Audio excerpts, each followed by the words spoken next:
오늘은 변함없는 하나님의 사랑이라는 제목을 가지고 함께 말씀을 나누겠습니다. 우리 사회에서 불평등 혹은 불공정 문제를 논하려면 결코 피해갈 수 없는 주제가 교육, 입시, 부동산 같은 문제들입니다. 중학생 아이를 둔 한 중학생 자녀를 두고 한 부모님과 상담을 하게 되다가 그분이 그런 얘기를 하는 거예요.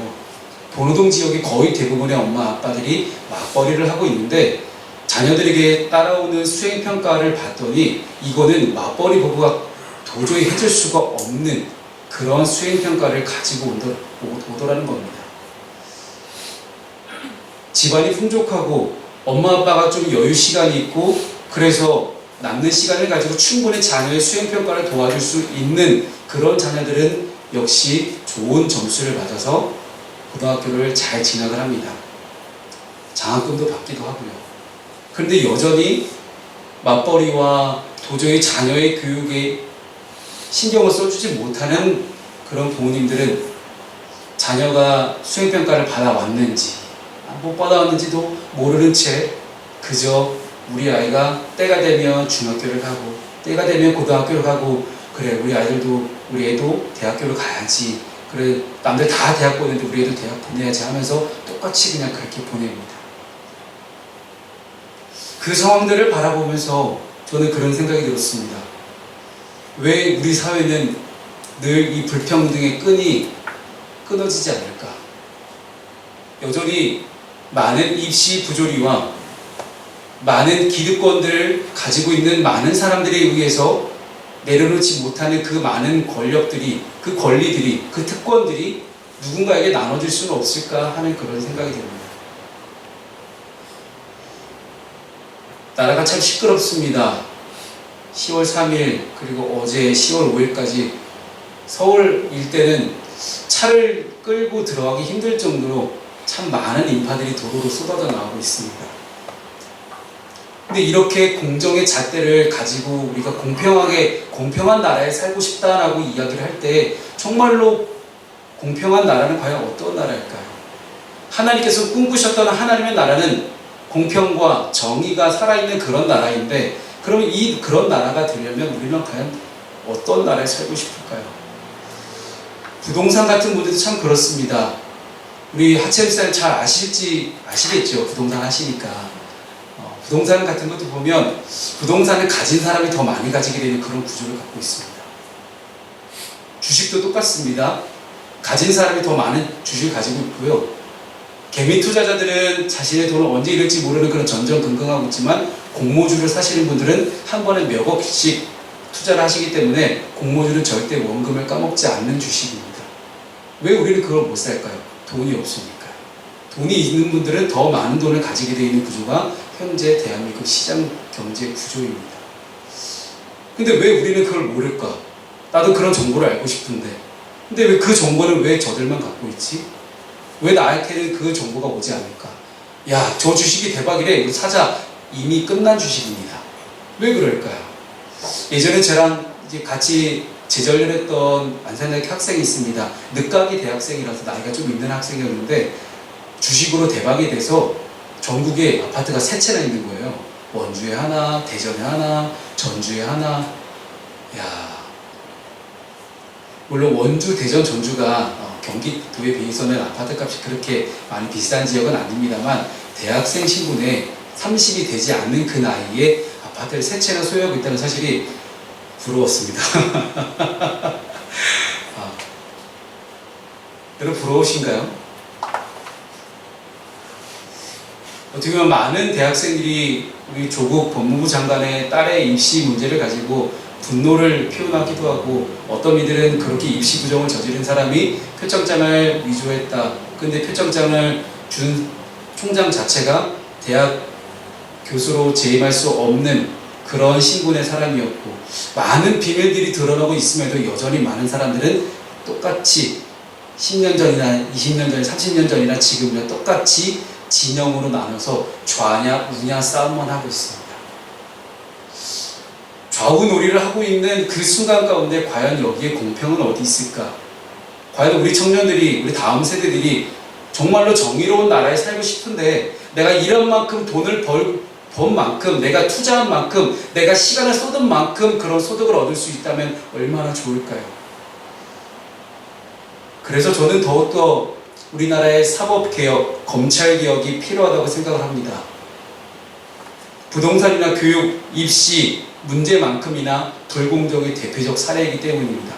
1988년도였습니다. 제가 8살 때인데요. 유전무죄, 무전유죄라고 주장하면서 지강항이라는 사람이 감옥을 탈출하고 인질극을 벌이기 시작했습니다. 우리나라 역사상 최초로 인질극이 공중파에 생중계된 그런 엄청난 사건이었습니다. 우리 어른들은 다 기억하실 텐데요. 이 지강항이라는 사람이 창밖으로 창문을 열고 외쳤던 단어가 유전무죄, 무전유죄라는 그런 단발마의 외침이었습니다. 저는 어렸을 때까지도 이 이야기가 무슨 얘기인지 몰랐습니다. 조금씩 세상을 알아가고 사회를 알아가다 보니 이 사람의 마음이 조금이나마 이해되기 시작합니다. 왜냐하면 이 사람이 이렇게 이야기합니다. 나는 500만 원 훔쳤는데 600억 원을 횡령한 정경환이 나보다 형기가 더 짧다. 우리 사회는 돈이 없으면 죄를 많이 받고 돈이 있으면 죄가 커도 빠져나온다 라고 부르짖으면서 자기는 왜 17년을 살아야 되는지 모르겠다 하면서 거기에 분을 품고 감옥을 뛰쳐나온 것이었습니다.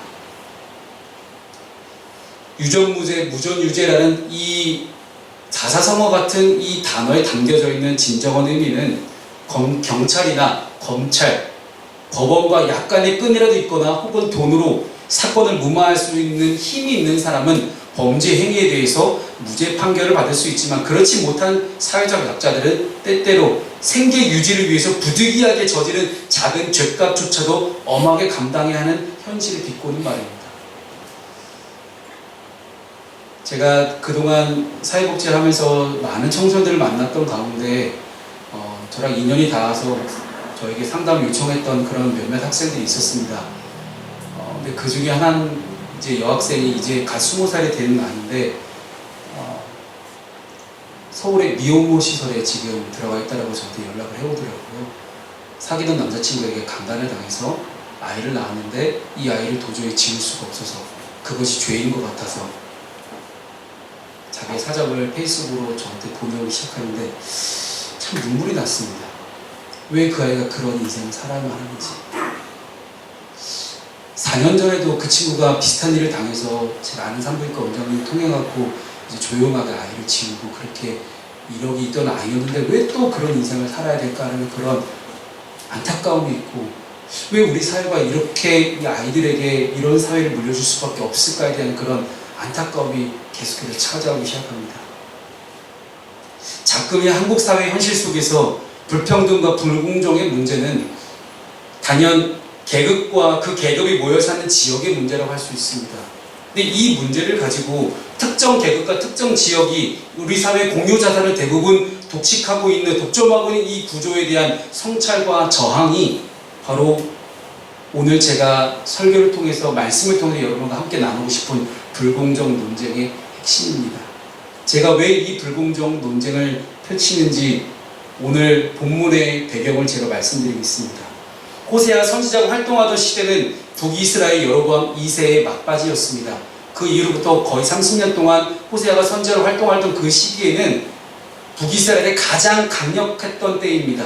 심지어 북이스라엘에게 가장 위협적인 존재였던 아람이라는 나라를 물리칠 정도로, 아람을 정복할 정도로 굉장히 넓은 땅덩이와 강력한 군사력이 유지되던 그 시기가 호세아 선지자 시기입니다.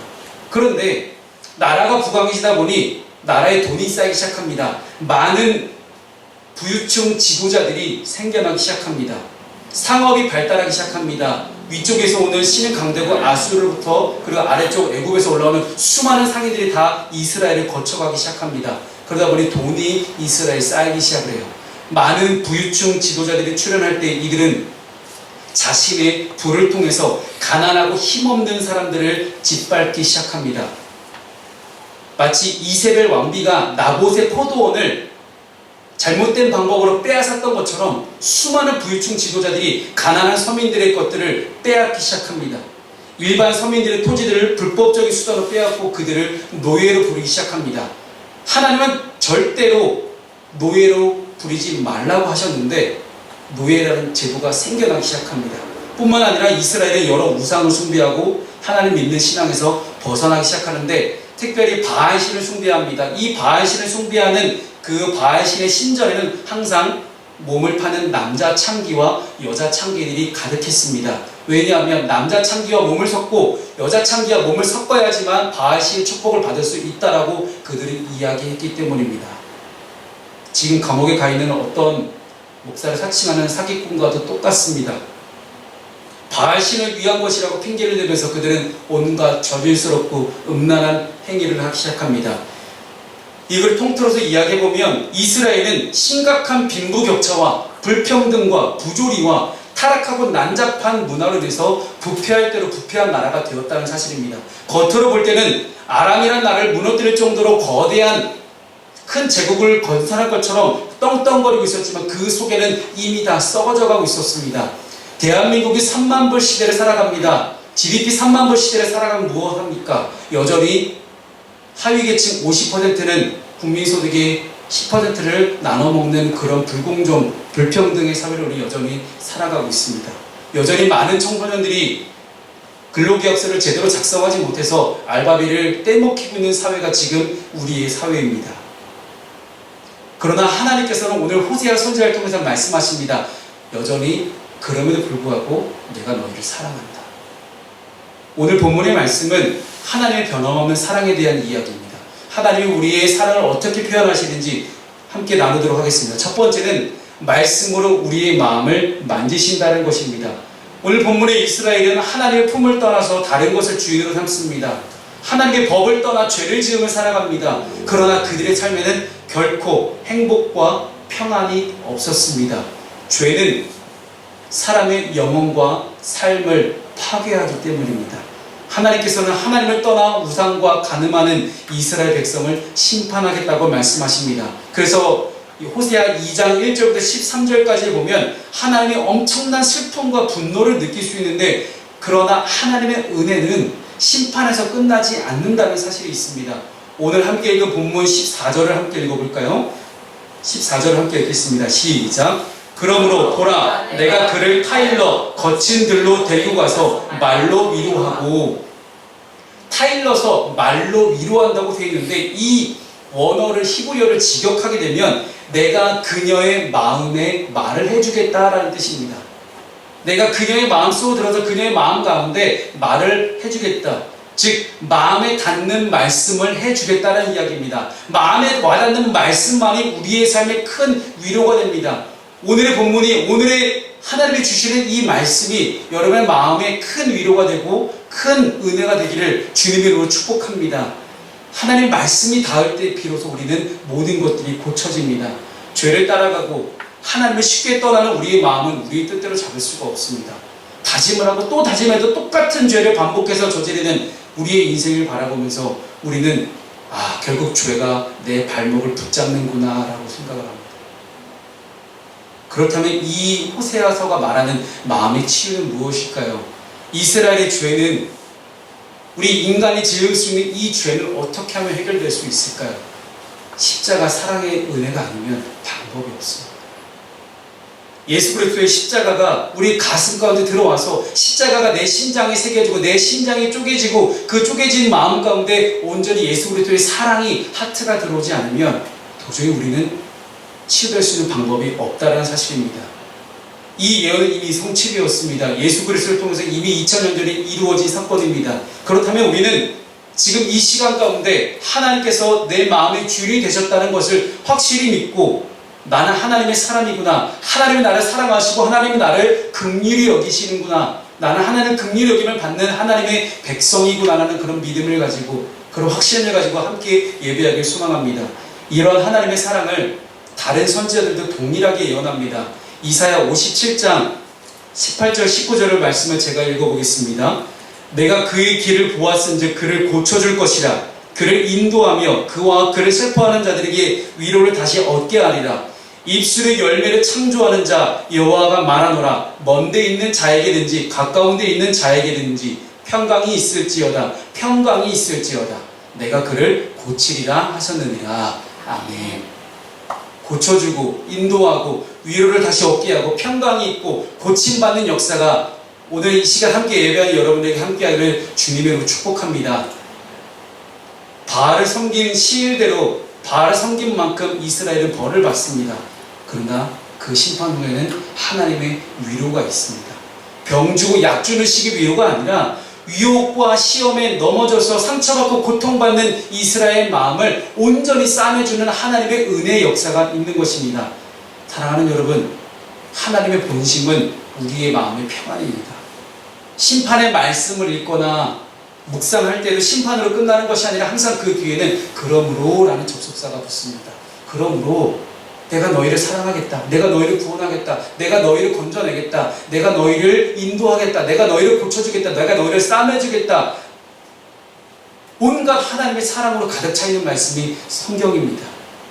사랑하는 여러분, 순간의 유혹으로 내가 죄 앞에 서 있다고 느껴질 때가 있습니까? 그렇다면 그때 우리 마음 가운데 모신 예수 그리스도를 생각하시기 바랍니다. 그리고 오늘 우리 주님이 우리에게 주신 말씀을 기억하며 기도할 수 있는 여러분 되었으면 좋겠습니다. 두 번째, 하나님 우리에게 어떻게 위로하십니까? 응답하며 풍요함을 주시는 하나님이십니다.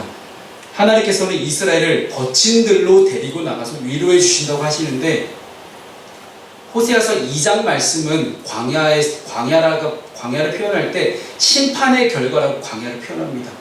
그런데 본문에서는 이 광야를 다시 회복이 시작되는 장소로 표현합니다. 이스라엘에게, 하나님의 백성들에게 광야라는 곳은 단순히 위험하고 메마른 곳이 아니라 새로운 출발이 이루어지는 곳입니다. 출애굽기에 하나님을 배신하고 떠났던 많은 이스라엘 백성들이 출애굽 세대가 다 광야에서 죽었습니다. 그리고 광야에서 태어난 새로운 세대만이 가나안 땅으로 들어갑니다. 어찌 보면 이 광야라는 곳은 우리에게 찾아오는 어려움과 고난과 시험은 우리의 인생의 끝이라고 느껴질 정도로 고통스러울 수도 있습니다. 하지만 끝이라고 생각할 때 새로운 시작이 우리에게 펼쳐지는 것이 하나님의 은혜인 줄로 믿으시기 바랍니다. 오늘 본문 15절 말씀을 함께 읽겠습니다. 시작. 거기서 비로소 그의 포도원을 그에게 주고 아골 골짜기로 소망의 문을 삼아주리니 그가 거기서 응대하기를 어렸을 때와 애굽 땅에서 올라오던 날과 같이 하리라. 아멘. 하나님께서 자신에게 찾아오는 백성들에게 심판으로 거두셨던 풍요의 삶을 다시 돌려주십니다. 포도원을 주시면서 아골 골짜기로 소망의 문을 삼는다라고 하십니다. 아골 골짜기는 여러분 여호사서 7장 말씀에서 하나님의 맹렬한 진노라고 표현됐던 것이 아골 골짜기입니다. 남편 되신 하나님께서 아내인 이스라엘에게 다정하게 속삭이는 날, 하나님께서는 진노의 결과로 황폐되었던 이스라엘을 다시 회복시켜 주시겠다라고 우리에게 약속하신 것입니다. 사랑하는 여러분, 그리스도인은 약속의 말씀을 믿는 사람들입니다.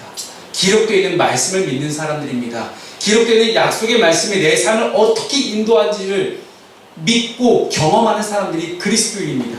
오늘 본문 21절과 22절 읽겠습니다. 21절 22절 시작.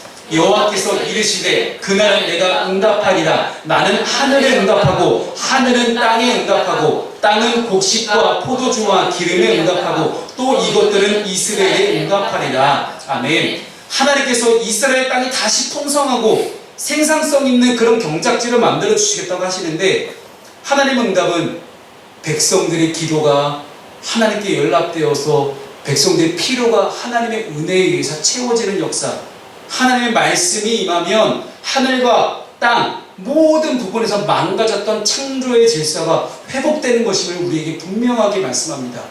여러분, 창조 당시 에덴 동산이 어땠습니까? 굳이 우리가 구하지 않아도 우리가 필요한 것들을 하나님이 알아서 다 채워주시는 놀라운 축복과 은혜의 장소가 에덴 동산입니다.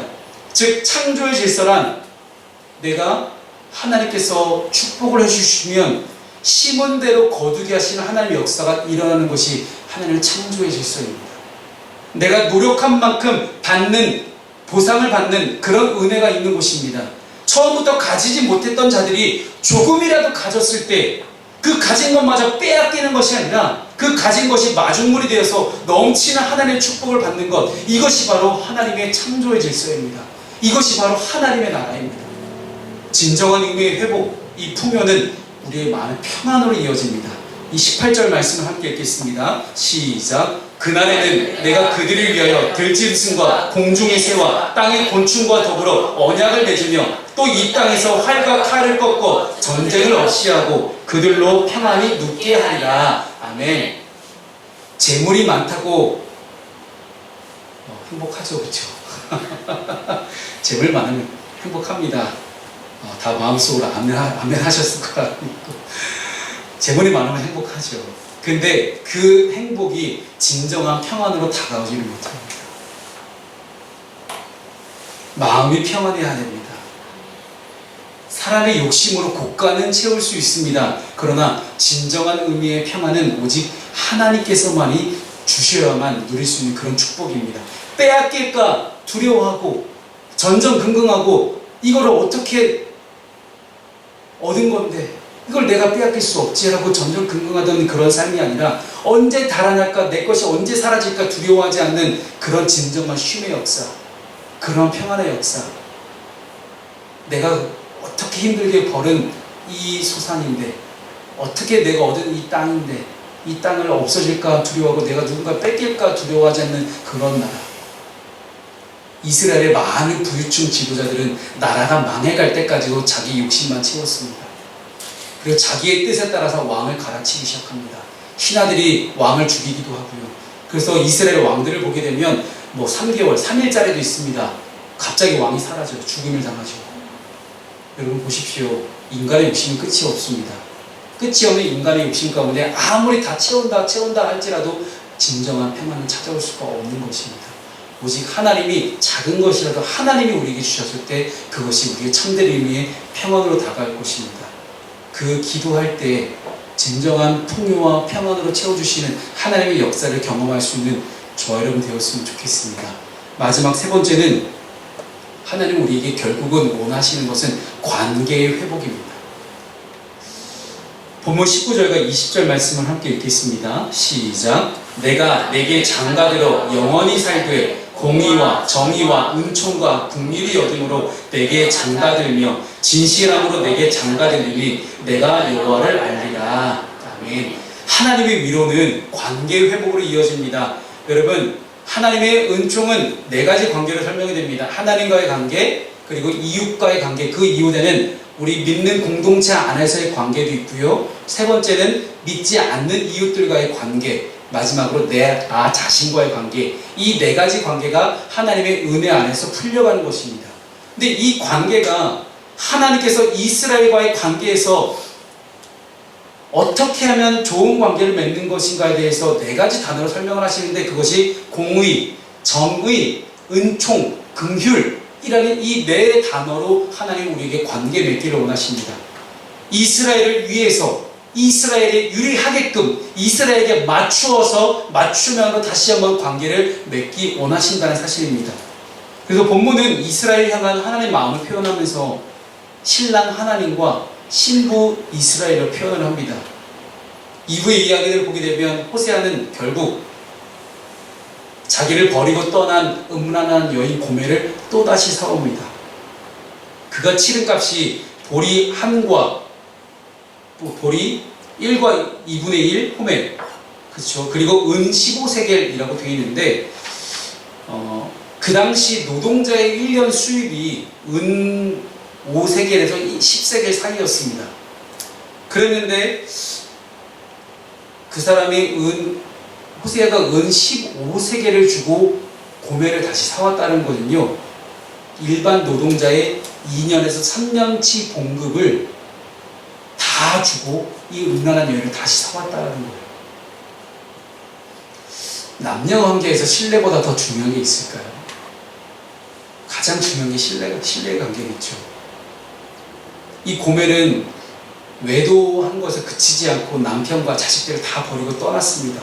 가출한 그녀는 다시 자기 몸을 팔아요. 근데 호세아는 하나님 말씀을 따라 그 여자를 다시 기다립니다. 고멜이 늙어서 몸은 팔 수도 없는 그런 상황이 되자 하나님은 다시 고멜을 데리고 오라고요. 노동자의 2, 3년치 공급을 다 주고. 왜 그럴까요? 결국 이스라엘의 마지막은 무엇으로 끝납니까? 은총으로 끝납니다. 본문 3장 5절 말씀입니다. 3장 5절 말씀 읽겠습니다. 시작. 그 후에 이스라엘 자손이 돌아와서 그들의 하나님 여호와와 그들의 왕 다윗을 찾고 마지막 날에는 여호와를 경외함으로 여호와와 그의 은총으로 나아가리라. 아멘. 북이스라엘은 BC 722년에 아수르에 멸망당합니다. 그리고 바벨론으로 넘어갔다가 다시 돌아오죠. 어떤 이들은 그 자리에 남아있다가 피가 섞여서 사마리아인이 되고 사마리아인이 되어서 나중에 유대인들한테 온갖 업신여김을 당합니다. 그들의 인생을 돌아보면 참 기구한 인생이었지만 참 비참한 인생을 살았지만 결국 다시 돌아왔을 때 하나님의 백성으로 다시 하나님이 안아주시는 그런 모습으로 오늘 본문은 마지막을 담고 있습니다. 사랑하는 여러분, 인간의 회복, 인생의 회복, 사회의 회복, 공동체의 회복, 이스라엘의 회복은 오직 하나님의 사랑과 은혜로만 가능합니다. 우리의 회복도 하나님의 사랑과 은혜로만 가능합니다. 그 하나님의 사랑을 강구하면서 온전히 우리가 하나님 안에서 새로운 공동체, 새로운 나라를 꿈꿀 수 있는 우리 모두가 되기를 바랍니다. 무의당 장일순 선생님이라고 있습니다. 1994년에 암으로 돌아가셨는데요. 이분은 사회운동가시기도 하고 그리고 교육자시기도 하고 생명운동가시기도 합니다. 많은 이제 일들을 하셨던 분인데 이 무의당 장일순 선생님께서 예전에 이런 이야기를 하셨다고 해요. 어떤 사람이 똥통에 빠졌습니다. 똥도 모르죠, 그렇죠? 똥통에 빠졌는데 그게 똥통인 줄도 모르고 재밌게 놀고 있어요. 행인 1이 지나가다가 그 모습을 보고 똥통에 빠진 사람에게 나는 그 악취에 코를 막고 고개를 절레 흔들면서 지나갑니다. 행인 2가 지나가다가 그 모습을 보고 똥통에서 노는 그 사람을 바라보면서 정신 나갔다고 하면서 비난하며 야단을 칩니다. 그러면 장일순 선생은 어떻게 하시겠습니까? 라고 사람들이 물어봤더니 장 선생은 이렇게 대답했답니다. 일단은 똥통에 내려가서 그 사람과 재미있게 놀다가 이윽고 슬며시 다음과 같이 이야기를 하시겠다고 합니다. 여기는 냄새가 고약하고 더러우니까 나랑 밖에 나가서 다른 데 가서 좀 더 재밌게 놀자 라고 이야기를 하시겠다는 겁니다. 대다수의 근본주의자들, 심지어 개혁주의자라고 이야기하는 많은 복음주의 진영의 목사님들을 보게 됩니다. 근데 그들이 말하고 있는 사랑, 정의, 자비, 은혜, 진리 같은 이 단어들이 여러분 마음에 와닿으십니까? 왜 손양원 목사님, 주규철 목사님 같은 분들이 왜 그토록 우리가 신앙의 선배로 존경할까요? 그분들은 똥통에 빠져있는 사람에게 같이 함께 들어서 똥통에서 들어가서 함께 똥칠을 하고 그들을 구원해주시는 그런 분들입니다. 성도들은 이 땅의 모순과 질곡과 회색지대로 가득한 냄새나는 똥통과 같은 현실 속에서 어떻게 하면 진리와 반진리와 혹은 정의와 반정의 혹은 사랑과 미움 사이의 어떤 그 경계선상에서 아슬아슬하게 인생의 삶을 이어가는데 목사님들은 혼자 저 높은 구름 위에서 추상적인 말만 번지르르하게 늘어놓으면서 예수만 믿으면 다 됩니다라고 이야기하는 그 말이 과연 그 외침이 그 설교가 얼마나 성도들의 마음에 다가올까요? 결국 그들이 원하는 것이 헌금은 아니겠습니까? 결국 그들이 원하는 것이 기득권 아니고 결국 그들이 원하는 것이 특권 아니겠습니까? 따지고 보면 우리 신앙인들의 입에서 나오는 말들이 다 그냥 말잔치입니다. 진짜 누군가를 사랑하려면 진짜 누군가의 잘못을 바로 잡으려면 진짜 좋은 세상을 만들려면 혼자 똥통 밖에서 의기양양한 표정과 고상한 자세를 취하는 것을 일단 내려놓고 똥통으로 들어가서 그 사람에게 일깨워줘야 되는 거 아니겠습니까? 내 몸에 먼저 똥물을 묻힐 각오를 하는 것이 진짜 현실을 살아가는 정직한 신앙인의 자세가 아닐까 생각을 합니다. 그것을 몸소 보여주셨던 분이 예수 그리스도셨습니다. 하늘에서 하나님과 함께 고상한 자세로 야, 네 잘못했어? 벌 주고 잘했어? 칭찬해주고 은혜를만 주는 그런 분이 아니라 몸소 이 땅에 내려오셔서 함께 하시고 함께 새로운 나라, 하나님 나라를 건설하기를 원하셨습니다. 사랑하는 여러분, 우리 예수님과 함께 그런 멋진 나라, 그런 좋은 나라 함께 꿈꿀 수 있는 저와 여러분 되었으면 좋겠습니다. 기도하겠습니다. 하나님,